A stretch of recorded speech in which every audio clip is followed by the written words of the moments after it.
Bismillahirrahmanirrahim. Assalamualaikum warahmatullahi wabarakatuh. Innal hamdalillah nahmaduhu wa nasta'inuhu wa nastaghfiruh wa na'udzu billahi min shururi anfusina wa min sayyiati a'malina. Man yahdihillahu fala mudilla lahu wa man yudlilhu fala hadiya lahu. Asyhadu an la ilaha illallah wahdahu la syarika lah wa asyhadu anna Muhammadan 'abduhu wa rasuluh.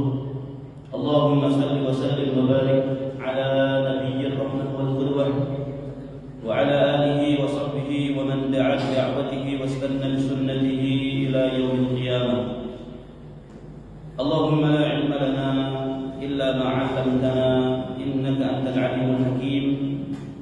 Allahumma 'allimna ma yanfa'una wanfa'na bima 'allamtana wa zidna 'ilma wa arina al-haqqa haqqan warzuqna ittiba'ah wa arina al-batila batilan warzuqna ijtinabah waj'alna mimman yastami'una al-qawla fayattabi'una ahsanah wa adkhilna bi rahmatika fi ibadika as-salihin. Alhamdulillahirabbil alamin. Segala puji dan syukur marilah senantiasa kita panjatkan, kita haturkan kehadirat Allah Subhanahu wa taala atas segala karunia dan juga limpahan rahmat-Nya kepada kita semua, sehingga sampai di pagi hari ini kita masih diberikan kesempatan, diberikan kekuatan dan juga kemudahan untuk melaksanakan ibadah sholat subuh berjamaah.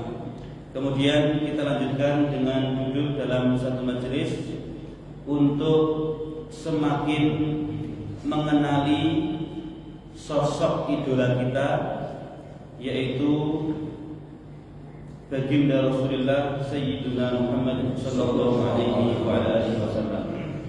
Bapak-bapak kaum muslimin rahimakumullah, pagi ini kita akan melanjutkan pembahasan dari Sirah Nabawiyah, sejarah kehidupan Rasulullah SAW. Di pertemuan sebelumnya kita masih membahas di akhir-akhir setelah perang Uhud, ya. Di akhir-akhir peristiwa setelah perang Uhud, di mana dari perang Uhud yang sudah berlangsung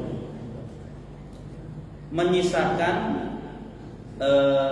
korban atau meninggalkan korban dari kalangan kaum muslimin ada 70 sahabat yang syahid. Ada 70 sahabat Nabi yang gugur, yang meninggal dunia ketika perang Uhud, dan semuanya dimakamkan di daerah Uhud. Jadi kalau Bapak nanti ziarah ke Gunung Uhud ketika kita haji atau kita umroh, biasanya nanti ada city tour. Salah satu destinasi yang akan dituju biasanya itu adalah wilayah perbukitan Uhud. Dan nanti kita akan melihat di sana Gunung Uhud yang memanjang. Lalu ada Jabal Rumat. Jabal Rumat itu gunung di mana Rasulullah menempatkan pasukan pemanah di sana. Dan nanti tidak jauh dari sana ada pemakaman para syuhada Uhud. Di bangsi pager tinggi, dan disitulah para sahabat Nabi yang gugur di medan perang ketika perang Uhud dimakamkan, termasuk diantaranya kuburan siapa? Hamzah, paman Nabi Shallallahu Alaihi Wasallam. Jadi dari kalangan kaum muslimin yang gugur 70 orang, sementara dari kalangan orang kafir itu juga ada yang mati. Wa qutila minal musyrikin ithnani wa ishruna rajulan. Sementara yang terbunuh dari kalangan orang musyrik, orang Quraisy itu ithnani wa ishruna, 22 orang. Jadi kalau dilihat dari jumlah korban, memang kaum muslimin korbannya lebih banyak. Ya, kaum muslimin 70 orang, sementara yang mati dari kalangan orang musyrik 22 orang. Walam yuksar minhum siwa Abi Izzah al-Jumahi. Dan tidak ada yang ditawan dari kalangan orang musyrik kecuali satu orang yang bernama siapa? Abu Izzah al-Jumahi. Jadi dari sekian banyak orang musyrik yang ada, yang diperangi, yang mati 22, yang berhasil ditangkap cuma satu. Namanya Abu Izzah al-Jumahi.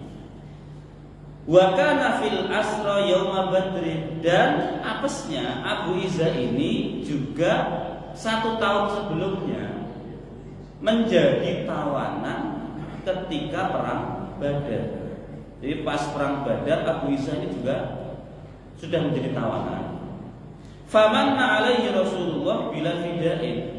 Allah berbaik hati pada Abu Izzah, dia dilepaskan tanpa perlu membayar tebusan. Jadi Abu Izzah ini memelas itu memohon belas kasihan pada Rasulullah. Ya Rasulullah Muhammad, kasihani aku ini miskin, gak punya harta. Kasihan anak-anak aku kalau harus apa? Nebus.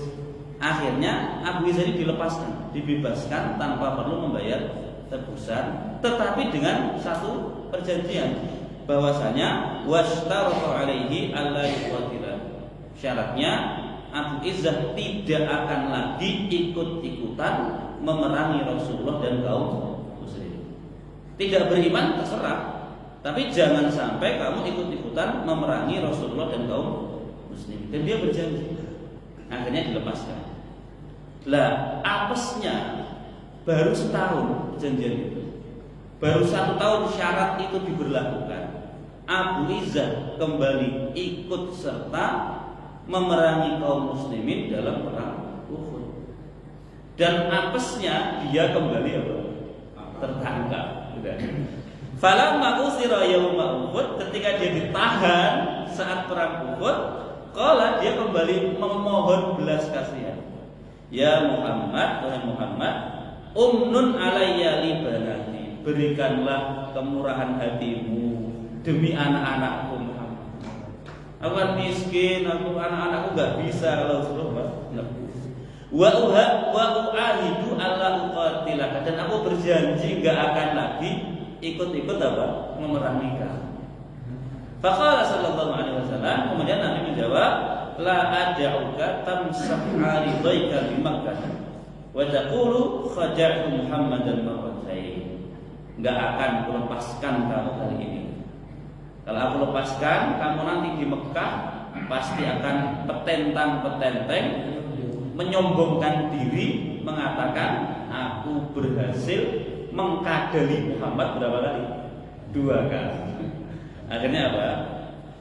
Nabi pun memerintahkan untuk membunuh ini Abu Izzah ini. Atau dalam satu kisah Nabi mengatakan apa? Seorang mukmin tidak akan terjerumus ke lubang yang sama berapa kali? 2 kali. Kalau bapak sudah ditipu si A sekali, ya jangan sampai ditipu yang kedua. Itu. Jadi seorang mukmin harus bisa mengambil pelajaran dari musibah ataupun kesalahan yang pernah dia lakukan di masa yang lalu. Ya kita sadar bahwa manusia itu tempatnya salah dan lupa. Kita berbuat dosa itu potensinya besar sekali. Tetapi kalau bisa, jangan mengulangi kesalahan yang sama 2 kali. Kalau pengen salah ya cari yang lain.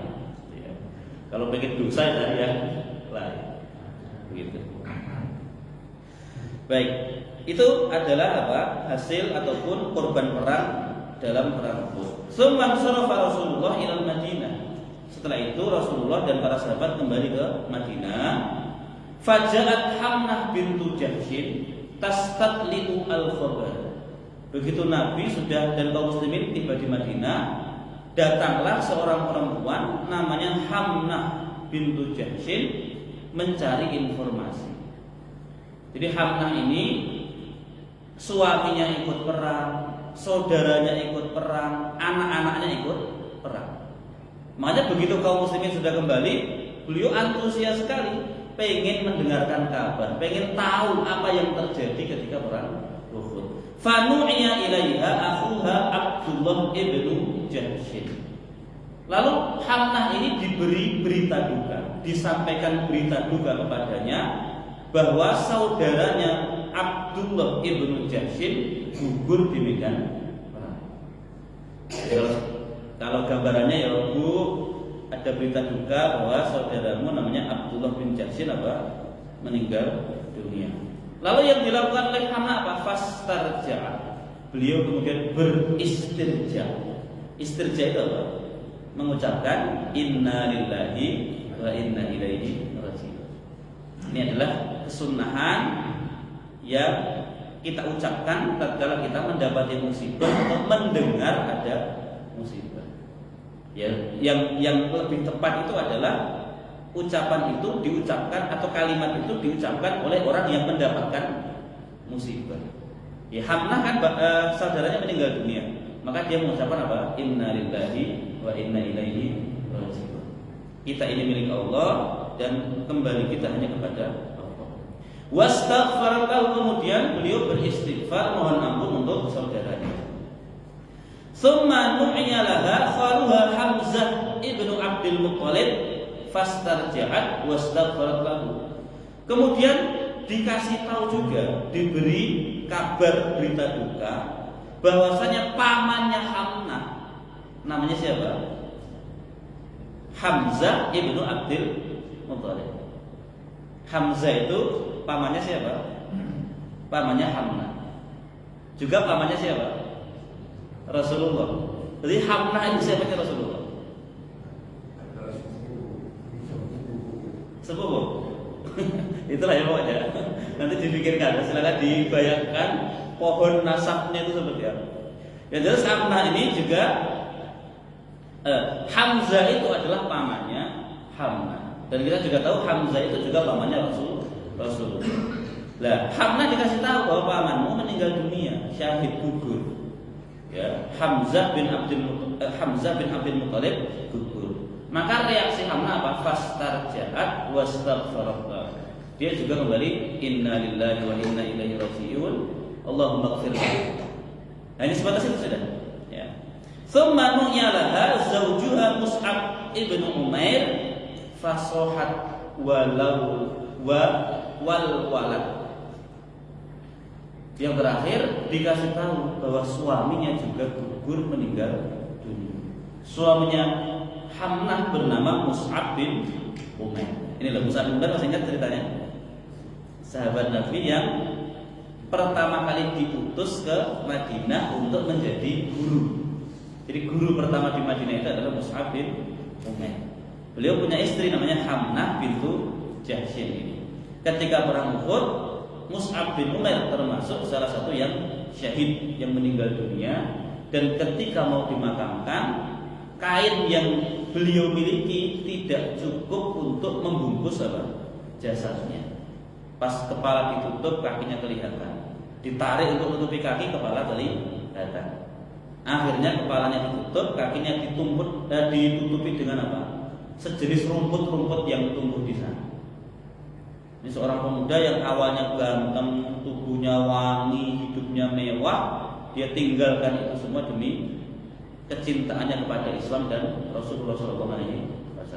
Nah, begitu dikasih tahu bahwa suaminya meninggal dunia, reaksi Hamnah ini berbeda dengan sebelum-sebelumnya. Jadi pas dikasih tahu bahwa saudaranya meninggal, reaksinya masih tabah beliau. Inna lillahi wa inna ilaihi. Ya sedih tapi masih tabah. Inna lillahi wa inna ilaihi raji'un. Allahumma ighfir lahu. Dikabari pamannya syahid meninggal dunia, masih kuat, masih tabah. Begitu dikasih tahu suaminya meninggal dunia, beliau sohat wawal walad. Beliau menjerit berteriak. Jadi seakan-akan sudah apa? Sudah tidak sanggup untuk menahan beban ujian yang menimpa dirinya. Maka dari sini kemudian Nabi mengatakan inna zaujal mar'ati minha la bimakani. Sesungguhnya seorang suami di dalam hati istrinya itu sudah menempati tempat yang istimewa. Ini bagi istri bapak ini sudah punya ruang khusus di hati mereka. Jadi kalau istri bapak misalnya ini dikasih tahu bapaknya meninggal dunia, sedih atau tidak? Sedih mesti. Tapi kesedihannya masih bisa menahan, insya Allah. Ya, sedih. Dikasih tahu kalau pamannya meninggal dunia, ya sedih. Tapi yang paling sedih adalah, yang paling membuat dia sedih adalah ketika nanti mendengar kabar kalau suaminya meninggal dunia. Jadi yang paling membuat sedih perempuan itu kalau dikasih tahu berita duka itu adalah tatkala dia mendengar kabar suaminya meninggal dunia. Nah, nanti perhatikan saja. Bapaknya meninggal dunia sedih, tapi paling menetes air mata. Kalau dikasih tahu pamannya meninggal dunia itu kan paman hubungannya lebih jauh kan, ya sedih biasa. Tapi begitu dikasih tahu bu suami meninggal dunia itu bisa menjerit, bisa jatuh pingsan. Maka Nabi mengatakan inna zaujal mar'ati, sesungguhnya suami dari perempuan itu minha la bimakanin, sudah punya tempat spesial di hati para istri. Makanya Pak, perempuan itu biasanya ya, walaupun nggak semuanya, lebih siap untuk menjanda sampai mati dibanding para laki-laki. Walaupun ini sekali lagi nggak semuanya, tapi rata-rata perempuan itu misalnya bapak meninggal dunia, istri bapak itu siap dan kuat untuk menjanda sampai meninggal dunia. Kenapa? Karena seakan-akan dia tuh mikir di hatinya itu sudah ditempati oleh suaminya, dan tempat itu nggak boleh digantikan oleh siapa. Itu perempuan. Beda dengan laki-laki, Pak. Kita, misalnya istri kita meninggal dunia, siapa di antara kita yang berazam sampai mati aku nggak nikah lagi? Jarang, Pak. Ya. Kita istri meninggal dunia itu sedih. 7 hari sedihnya sudah berkurang. 40 hari sudah mikir cari istri lagi. Itu laki-laki. Ya. Yoi. Betul Pak, dan itu realita. Lalu saya pernah Pak diundang ngisi tausiah pas momen mendoakan seorang, saya punya jamaah di Mutiara Gading juga, tapi bukan di sini ya. Istrinya meninggal dunia. Ya pas hari H meninggal saya juga hadir takziah. Lu nangis, luar biasa sedihnya. Nah pas hari ke-7 saya diundang untuk ngisi tausiah. Ya saya hadir terus. Saya lihat kesedihannya sudah berkurang, udah biasa ya. Jangan senyum terus tak goda. Dan paling putar lagi juga Pak, nikah lagi. Betul Pak. Belum genap 3 bulan sudah Pak nikah. Ya Allah. Ya saya senang ya begitu. Karena di dunia ini ya nggak ada yang abadi. Kesedihannya nggak ada yang abadi, kegembiraan juga tidak abadi. Nggak, ini hanya untuk perbandingan saja. Jadi ketika wanita sudah mencintai seorang laki-laki atau seorang istri sudah mencintai seorang laki-laki, itu sulit untuk menggantikan tempat itu. Makanya tidak heran ya tadi ketika seorang istri kehilangan suaminya, terus dia berazam sampai meninggal dunia tidak mau menikah lagi. Itu mungkin terjadi karena Nabi sampai memberikan satu kesaksian, seorang suami bagi istri itu sudah menempati tempat yang spesial. Ya meskipun ada juga laki-laki yang setelah istrinya meninggal berazam sampai mati nggak mau nikah. Nah, walaupun kalau secara perhitungan, secara dalil atau tinjauan ilmiah, kalau seorang perempuan misalnya ditinggal mati suaminya, dia selama ini melihat suaminya itu orang baik, orang soleh, dan dia berharap agar nanti bisa bersatu lagi di surga. Maka memang cara yang terbaik adalah dia tidak menikah lagi. Jadi kalau bapak punya istri dan bapak melihat istri bapak itu sangat mencintai bapak, dan dia juga berharap bukan dalam doa-doanya pengen berkumpul tidak hanya di dunia tapi juga di surga misalnya. Lah bapak kasih pesan, Dik, kalau kamu pengen bersamaku nanti di surga, kalau sama-sama masuk surga ya, nanti kalau aku mati duluan kamu jangan nikah lagi. Begitu. Kenapa? Karena kalau seorang perempuan nikah lagi, nanti di surga kalau masuk surga semua itu akan dikumpulkan dengan suami terakhirnya. Nah, sebagaimana para istri Rasulullah Shallallahu Alaihi Wasallam, istri Nabi itu kan hampir semuanya janda kan, dinikahi Nabi statusnya sudah janda kecuali satu, Siti Aisyah radhiyallahu anha. Artinya semua istri Nabi selain Aisyah sudah pernah bersuami sebelum dinikahi oleh Nabi. Lah nanti di akhirat semua istri Nabi kan masuk surga. Kira-kira kumpulnya akan bersatunya dengan Nabi atau dengan suami sebelumnya? Mesti dengan Nabi. Makanya setelah Nabi wafat, itu kan masih ada 9 istri Nabi yang hidup. Dan ke-9-9-nya sampai meninggal dunia tidak ada yang menikah lagi. Jadi Nabi menjadi suami terakhir bagi mereka.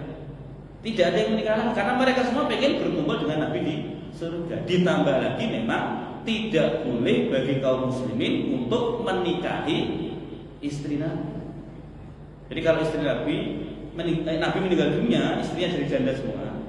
Tidak ada seorang pun dari kalangan kaum muslimin yang boleh menikahi istri Nabi. Haram hukumnya menikahi istri Nabi seperti haramnya seorang anak menikahi ibunya sendiri. Kenapa? Karena nanti para istri Nabi ini akan dikumpulkan bersama. Nah, pun demikian dengan kita. Kalau bapak pengen bersama di surga, terutama istri bapak loh ya. Kalau bapak mah santai ya. Kalau istri bapak pengen lagi kumpul sama bapak di surga, kasih tahu istri. Nanti kalau aku mati duluan, kamu jangan nikah lagi. Nah, tapi kalau kamu mati duluan, aku boleh nikah lagi apa enggak? Kalau istri bapak yang meninggal dunia juga, bapak boleh nikah lagi apa enggak? Boleh. Nanti bisa bersatu dengan istri atau tidak? Bisa. Kenapa? Karena satu laki-laki bisa dikumpulkan dengan beberapa perempuan. Tapi kalau perempuan mesti hanya dengan satu laki. Nangkep ya? Nangkep, harus gitu. Jadi kalau istri bapak meninggal dunia duluan, bapak boleh nikah lagi. Kalau bapak yang meninggal dunia duluan, istri jangan nikah lagi. Kesannya kok egois ya? Enggak, itu kalau istri memang mau apa? Berkumpul dengan suami itu di dunia. Tapi kalau istrinya merasa udah bosan sama dia, mau cari yang lain misalnya, ya silahkan. Secara hukum apa? Boleh halal setelah selesai masa iddah. Baik. Wa fi riwayatin, dalam riwayat yang lain Nabi mengatakan innaliz zauji minal mar'ati la syubbatan ma hiya bisyai'. Jadi wanita itu, laki-laki itu bagi istri itu sudah seperti belahan jiwanya. Jadi kalau ada lagu separuh nafasku, belahan jiwa itu adalah laki-laki di mata istri, bukan istri di mata suami. Engkau adalah belahan jiwaku, itu belahannya mesti bukan separuh. Kalau yang ngomong laki-laki pada istri, karena laki-laki potensinya punya beberapa istri. Lah kepada 3 istrinya misalnya, terus dia ngomong kamu semua adalah belahan jiwaku, jadi separuh dibagi 3 kan? Tapi kalau istri ngomong kamu adalah belahan jiwaku, itu betul-betul separuh. Jadi wanita itu memandang suaminya sebagai belahan jiwa. Baik. Wa marra Rasulullah bimra'atin min Bani Dinar. Kemudian Nabi lanjut tetap masuk kota Madinah, lalu bertemu dengan seorang perempuan dari Bani Dinar. Qad usiba zawjuha wa akhuha wa abuha ma'a Rasulillah. Perempuan ini suaminya, saudaranya, bapaknya semuanya menjadi korban saat perang Uhud bersama Rasulullah SAW. Namanya tidak disebutkan. Ya. Falamanu ulaha qala, ketika dikasih tahu perempuan itu, Bu, suami ibu wafat, gugur. Saudara ibu gugur. Bapak ibu gugur. Ketika dikasih tahu, respon wanita ini, qala, beliau mengatakan, ma fa'ala Rasulullah. Apa yang terjadi pada Rasulullah? Ini responnya agak berbeda dengan Hamnah tadi. Seorang wanita perempuan dari Bani Dinar. Bapaknya ikut serta dalam perang Uhud, suaminya ikut serta, kemudian saudaranya juga ikut serta. Dikasih tahu bahwa semuanya meninggal dunia. Saudaramu meninggal, bapakmu meninggal, dan suamimu juga Pak, meninggal. Dikasih tahu berita juga itu, wanita ini hanya merespon, ma fa'ala Rasulullah.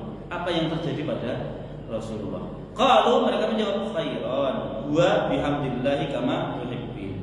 Nabi baik, Nabi selamat, alhamdulillah, Nabi seperti yang kamu inginkan. Qalat setelah mendengar kabar kalau Nabi selamat, Nabi baik-baik saja, beliau mengatakan, ini arunihi hatta amdur ilaih. Perlihatkan kepadaku sampai aku melihat dengan kedua mataku sendiri. Jadi wanita ini penasaran tentang apa yang terjadi pada Rasulullah. Begitu beliau tanya, yang terjadi pada Rasulullah apa? Dijawab oleh para sahabat, alhamdulillah Nabi selamat. Beliau sehat sebagaimana yang kamu inginkan. Wanita ini masih ingin memastikan, tunjukkan kepadaku sampai aku melihat sendiri. Akhirnya fa'usyira laha ilaihi. Akhirnya wanita itu diperlihatkan kepada Rasulullah. Hatta idza ra'atu qalat. Kemudian setelah melihat Nabi, wanita itu mengatakan, kullu musibatin ba'daka jadab. Musibah apapun yang menimpaku, asal tidak menimpamu ya Rasulullah, maka itu kecil begitu. Ini seorang perempuan yang betul-betul mencintai Rasulullah SAW. Ini cinta seorang umat kepada nabinya. Jadi beliau mengatakan, pokoknya musibah apapun yang menimpaku, asal itu tidak menimpamu, maka itu kecil bagiku. Mau suamiku meninggal, mau bapakku, mau adikku, mau saudaraku meninggal dunia, asal engkau selamat, maka itu kecil bagiku. Kul musibatin ba'daka jannah. Setiap musibah apapun, asal tidak engkau yang terkena musibah, adalah apa? Kecil bagiku ya. Wa sami'an nabiyyu bukaan sa'il ansar ala qatlahuma. Dan begitu di Madinah, Nabi mendengar tangisan para perempuan Ansar menangisi korban mereka. Jadi yang suaminya meninggal dunia, yang saudaranya meninggal, yang anaknya meninggal, itu para perempuannya menangis. Dan Nabi mendengar tangisan mereka. Fadzarfat ainahu.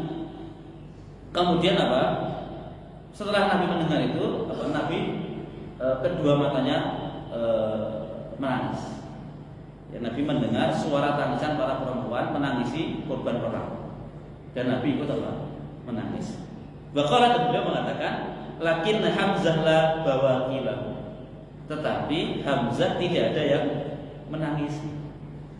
Hamzah kan meninggal dunia kan? Yang menangisi Hamzah siapa?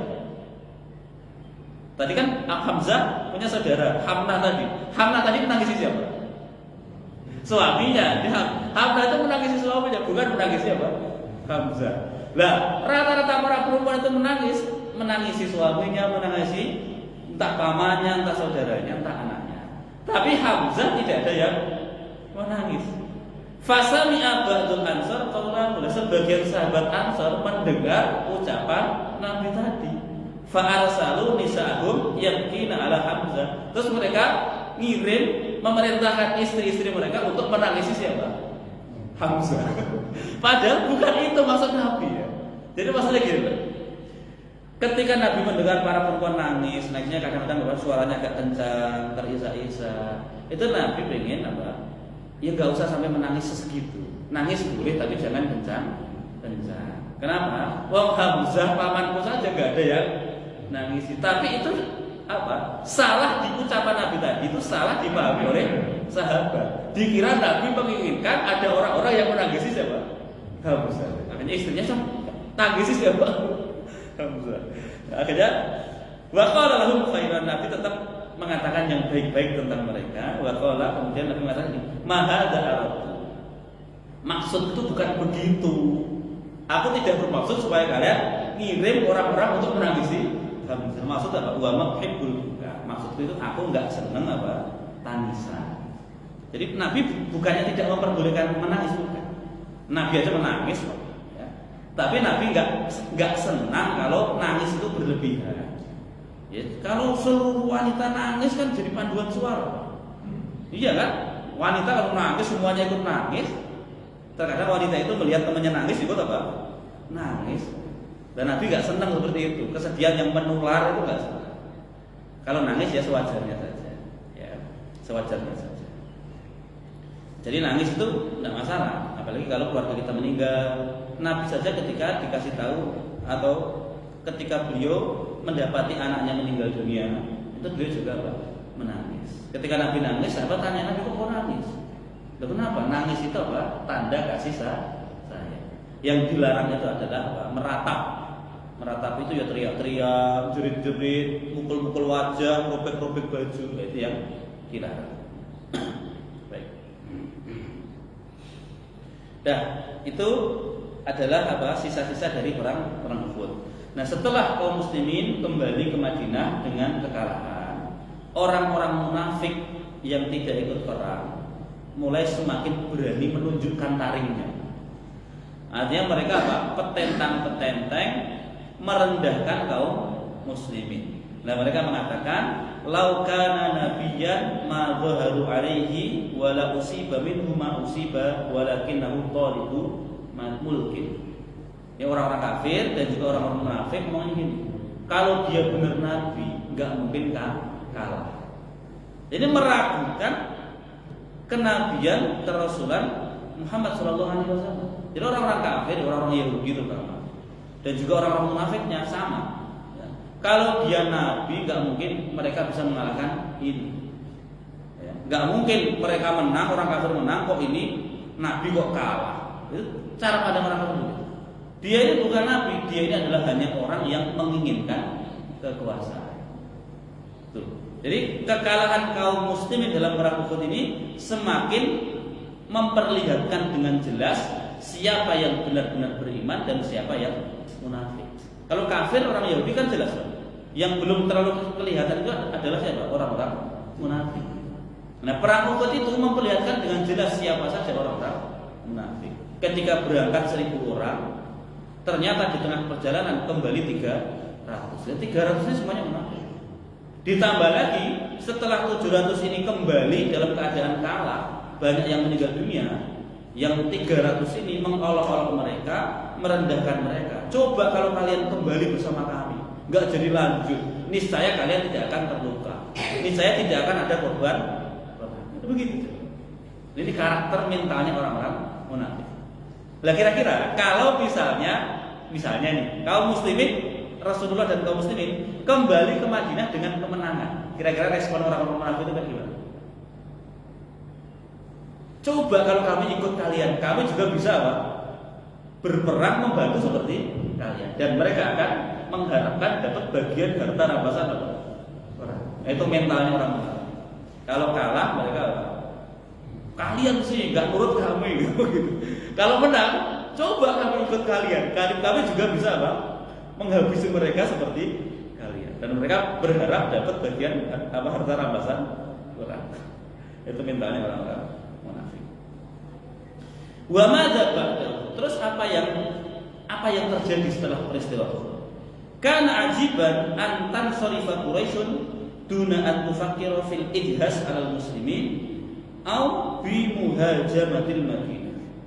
Akan tampak aneh kalau orang Quraisy itu kembali ke Mekah begitu saja tanpa berpikir untuk menyerang kaum muslimin atau menyerang Madinah.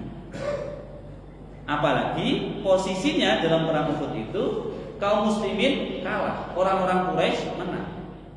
Mereka sudah menang, kan logikanya itu akan terasa aneh kalau mereka sudah menang kok tidak lanjut menyerang Madinah. Maka itu yang dipertimbangkan oleh Rasulullah. Wa adraka Rasulullah annal musyrikina qad yufakkiruna bil aud. Lah Rasulullah memperhitungkan bahwasanya orang-orang kafir ini akan kembali untuk menyerang kota Madinah. Wa muhajamatil Madinah. Fala budda min sabqihim fil istidad. Maka Nabi kemudian mempersiapkan diri dan pasukannya untuk menyambut mereka. Ini firasat Nabi dan perhitungan Nabi. Orang Quraisy nampaknya nggak mungkin langsung kembali ke Mekah. Ditambah lagi mereka merasa sudah di atas angin, mereka menang. Pasti mereka akan kembali untuk menyerang kota Madinah. Maka Nabi melakukan persiapan untuk mendahului mereka. Wa kharaja raghbata abil muslimina wa jarahihim. Kemudian Nabi kembali keluar meninggalkan Madinah bersama kaum muslimin meskipun mereka dalam keadaan lelah dan dalam keadaan terluka. Ya. Fala makana yaumul tsani, di hari kedua. Jadi ini hari kedua setelah perang Uhud. Setelah Nabi tiba di Madinah itu hari pertama. Jadi hari berikutnya amara Rasulullah bil khuruji li talabil adu. Nabi memerintahkan para sahabatnya untuk keluar mencegah musuh. Karena Nabi mendengar kabar, Nabi tahu kalau orang-orang Quraisy akan menyerang kota Madinah. Maka Nabi perintahkan keluar para sahabat. Nabi perintahkan para sahabat keluar untuk mencegah musuh. Wa adzana muadzinu, dan juru bicaranya Nabi mengumumkan ala la yakhrujanna ahadun illa man hadara yauma nabil amsi.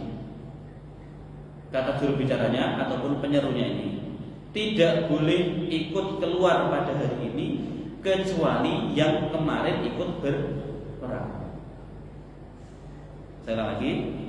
Jadi perintah Nabi tidak boleh ikut keluar berperang pada hari ini kecuali orang-orang yang kemarin ikut serta dalam perang Uhud. Jadi potensi yang nanti akan keluar itu berapa orang? Yang ikut perang Uhud berapa?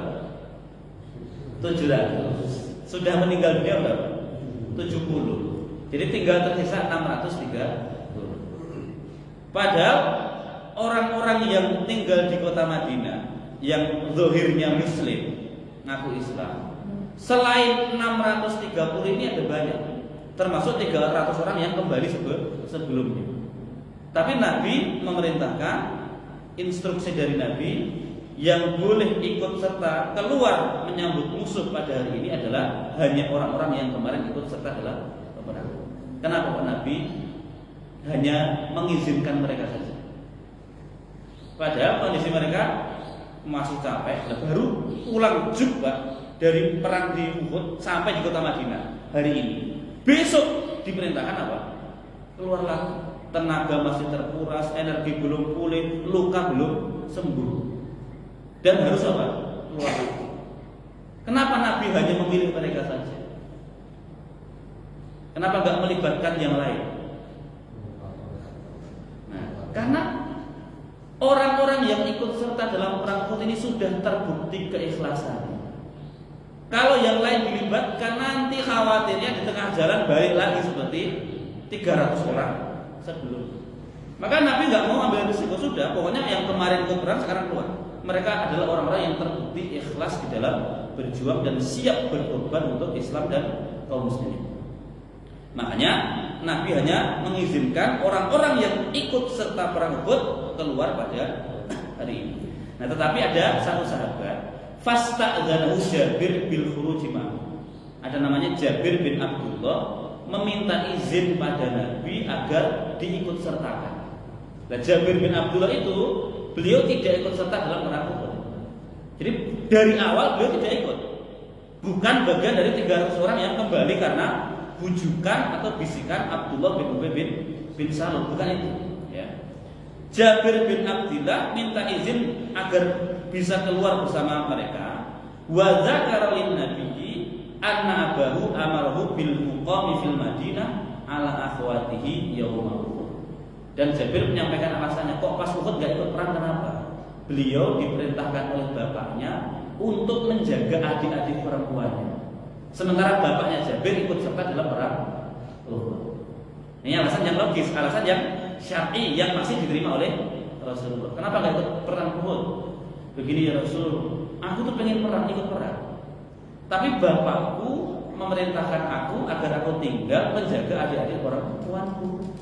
Sementara bapakku berperang bersama engkau dan kau. Nah, setelah Nabi dengar alasannya, fa'adzina lahu an-nabi. Nabi pun mengizinkan Jabir untuk ikut keluar bersama kaum muslimin menyambut musuh. Nah, wa qala Abdullah bin Ubay bin Salul, orang munafik itu sama. Dia juga minta izin pada Nabi, ana raqibun ma'aka. Aku akan ikut bersamamu.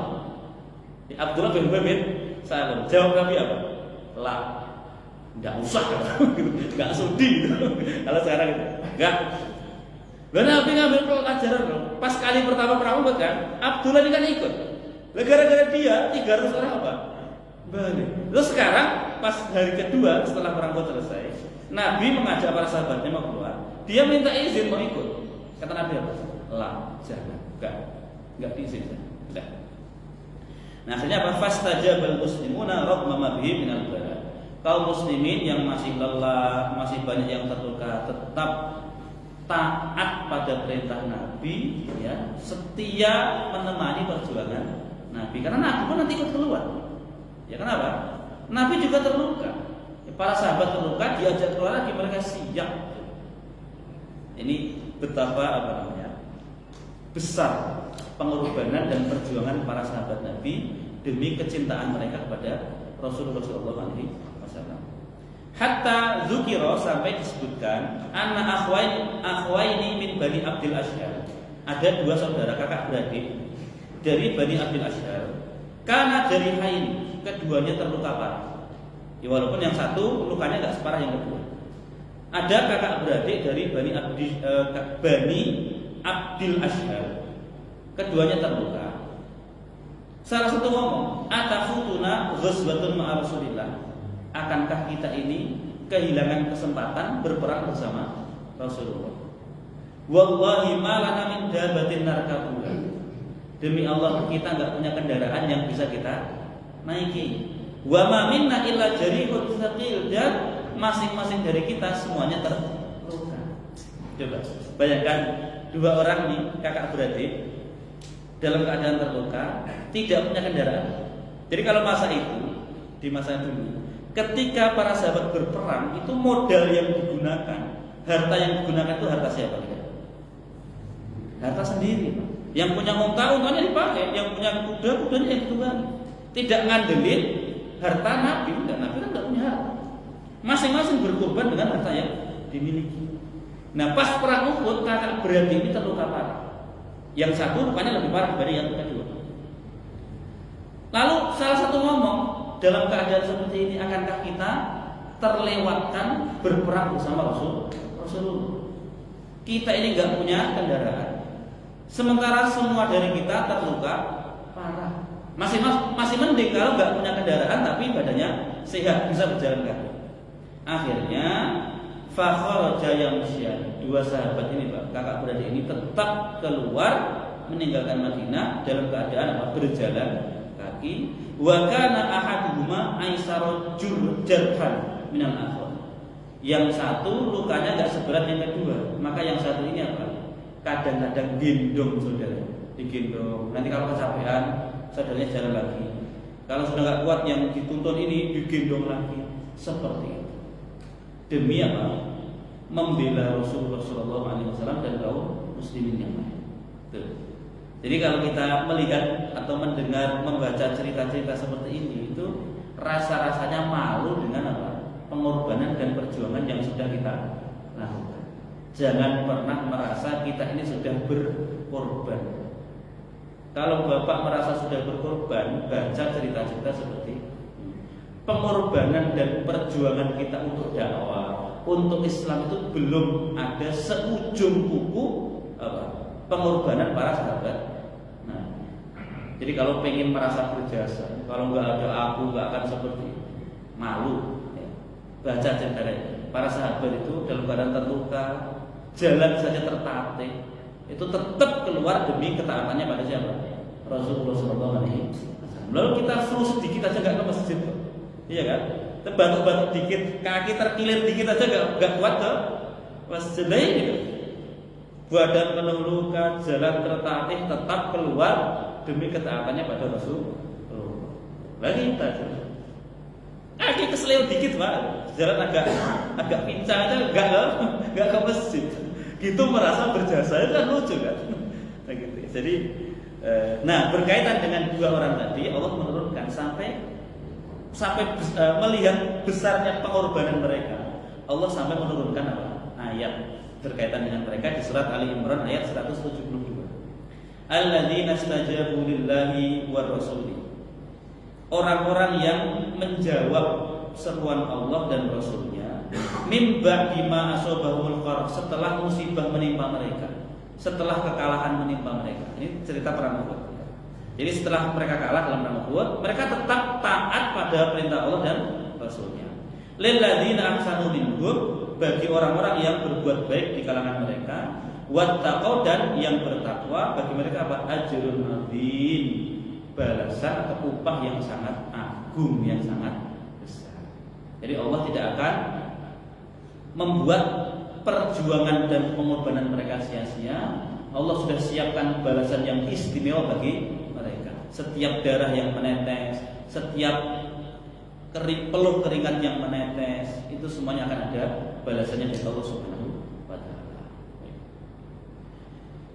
Dah, sampai sini dulu. Masih berapa menit? Subuh jam berapa? Tinggal 3 menit ya, sampai sini dulu.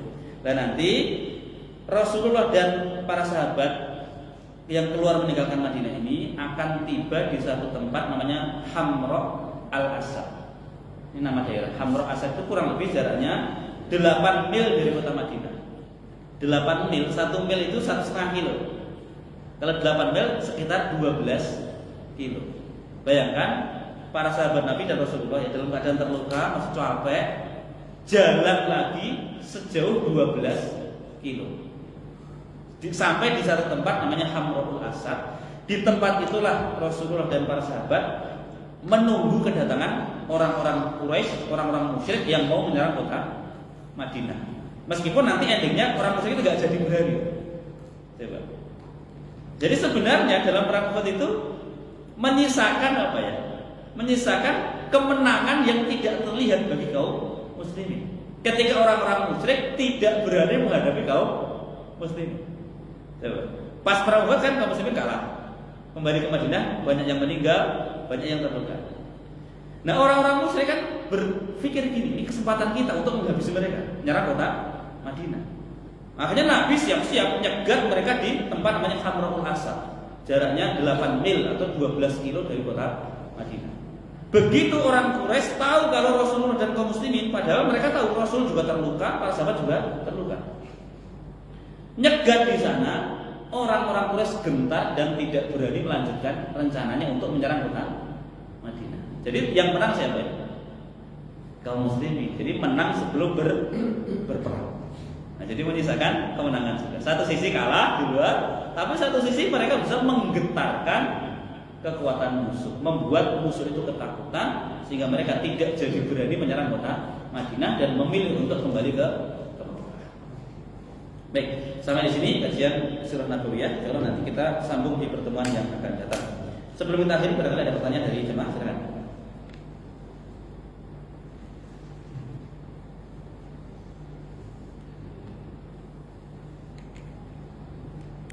Saya tunggu sampai bunyi.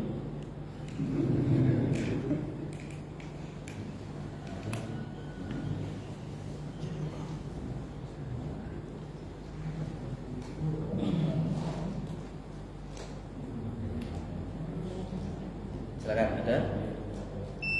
Tuh, sudah bunyi. Waktu habis. Waktu bertanya habis. Baik, berhubung tidak ada yang ditanyakan, kita cukupkan untuk kajian pada pagi hari ini. Mari kita tutup dengan doa kafaratul majelis. Subhanakallahumma wa bihamdika, asyhadu an la ilaha illa anta, astaghfiruka wa atubu ilaik. Assalamualaikum warahmatullahi wabarakatuh.